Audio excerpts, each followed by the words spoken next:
Yang tu siapa? Yang ni siapa pula? Siapa ni? Alamak.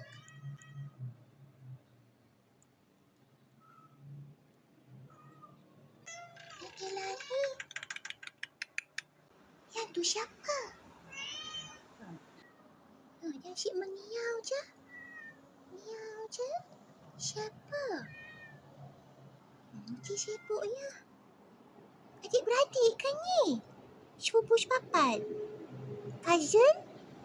Siapa ni? Siapa ni? Siapa ni? Siapa ni? Anaknya siapa?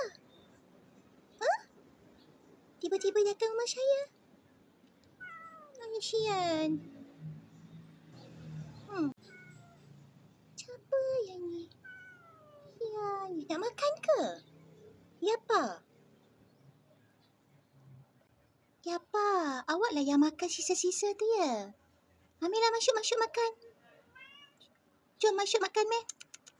Yuk. Tahu nak pergi mana. Betul.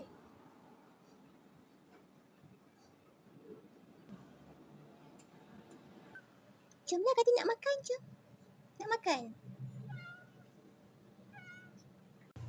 Tak payah jemput dah, dia dah datang dah. Dia dah masuk je, tak payah jemput dah.